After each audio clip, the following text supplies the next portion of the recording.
My son's journey to becoming my daughter. From the moment James entered our lives, he brought an undeniable light with him. His smile could melt even the coldest hearts, and his kindness served as a constant reminder of the beauty of humanity. Watching him grow into a reflection of his mother filled me with immeasurable pride. James was, in every sense, an ideal child. His report cards were always stellar, brimming with praise from teachers who admired not just his intellect, but also his remarkable character. He excelled academically, never veering off course, and his peers gravitated toward him, drawn by his warmth and decency.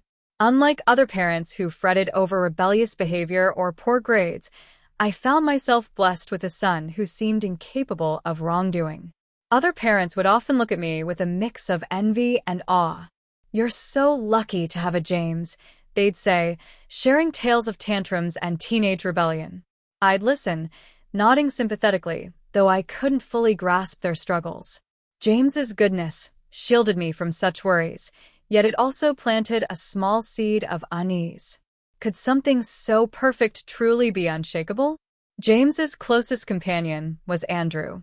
Their friendship was an extraordinary bond that defied explanation.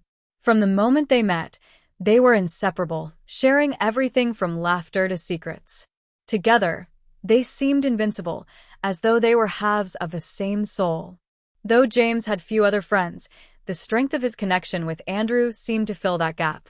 At times, I worried that he might be missing out on broader social experiences, but seeing his face light up at the mere mention of Andrew erased my doubts. Their friendship was a sanctuary of trust and loyalty, untouched by the fleeting superficiality that so often characterized relationships at their age. One ordinary afternoon, James returned from Andrew's house. He tossed his bag carelessly onto the floor before heading to the kitchen for a drink. As I moved to pick it up, something unusual caught my eye, a cascade of soft brown hair spilling from the bag. My curiosity turned to confusion as I pulled it out, a wig. It was far from the kind of playful item a teenager might casually have. Andrew's signature blonde locks made the presence of this brown wig even more puzzling. I stared at it, a storm of questions brewing in my mind. Why would James have something like this? Why hadn't he mentioned it? My heart sank under the weight of a creeping unease. I couldn't shake the feeling that this was more than just a harmless trinket. When I confronted him, my voice quivered, betraying my fear.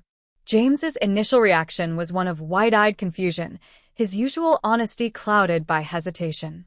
He offered flimsy explanations, a prank, a mistake, but his words rang hollow. As I pressed further, his composure crumbled, and with tears streaming down his face, James finally opened up. His voice trembled as he revealed a truth he had long kept hidden, a truth he feared would shatter the image I held of him. He spoke of an unrelenting yearning, a quiet yet profound desire that had been with him for as long as he could remember. He wanted to explore a side of himself that society had taught him to suppress, a femininity he felt deeply connected to, but had never dared to express.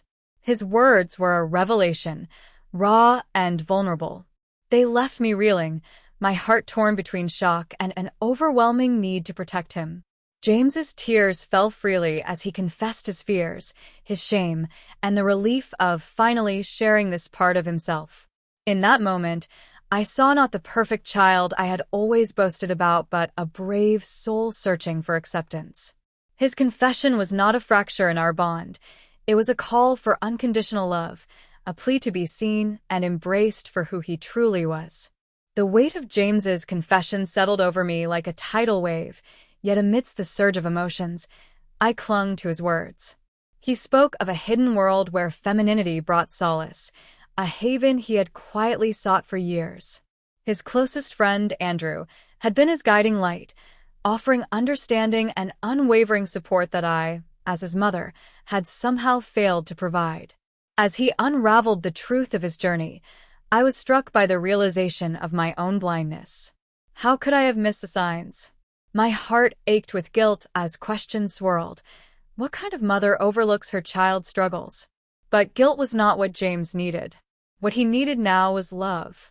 I reached out with trembling hands, pulling him into a tight embrace. The facade of normalcy we had clung to shattered, leaving only the raw, unfiltered connection between mother and son. "I love you, James," I whispered, my voice breaking with emotion. "I should have seen you, truly seen you, but I'm here now." He nodded, his eyes glistening with a mixture of fear and relief. "Thank you, Mom," he said softly. "Andrew's helped me understand who I am. And there's something else. I've chosen a name. Diana." The name hung in the air, delicate yet powerful. It fit him, or rather, it fit her, in a way that felt as natural as breathing. "Diana," I said, testing the name with a smile. "It's beautiful." Determined to support her, I invited Diana into my room. She hesitated at first but then followed, her steps growing more confident. Together, we sat at my vanity, and I asked, "How do you see yourself, Diana? What look do you envision?" Under her gentle guidance, I applied her makeup, each brushstroke bridging the gap between us. She spoke of Andrew's encouragement and her secret admiration for my dresses. "They've always felt like freedom to me," she confessed, her voice soft yet resolute. With a grin, I pulled out my favorite dress and held it up. "Let's make today special," I said. Diana's smile widened as she slipped into the dress, her movements a mix of apprehension and joy. She stood before the mirror, transformed. The happiness radiating from her was infectious, her laughter filling the room like sunlight after a storm. As we shared this intimate moment, Diana shyly brought up her struggles with high heels. "Andrew's been helping, but I'm not very good at it yet," she admitted with a nervous chuckle. I retrieved a few pairs from my closet and knelt beside her. "We'll work on it together," I promised. Step by step, I guided her, teaching her to walk with grace and confidence. Each stumble was met with encouragement, and each successful stride brought a spark of pride to her eyes. "You're doing amazing," I told her, my heart swelling with maternal pride. When Diana hesitantly asked about painting her nails, I didn't hesitate. "Of course," I said, retrieving my nail polish collection. "Pick any color you like." She chose a vibrant red, a bold, radiant hue that perfectly matched her newfound confidence. As I painted her nails, I marveled at how this simple act carried so much significance. Each stroke symbolized her courage and authenticity, a reflection of her true self. "They're stunning," I said as she admired her hands. Her smile in that moment was unlike any I'd ever seen, pure, unrestrained joy. I wrapped my arms around her, holding her close. "Diana," I whispered, my voice steady despite the emotions threatening to overwhelm me. "No matter what, I will always be by your side." Her embrace tightened, and her voice trembled with gratitude. "Thank you, Mom, for everything."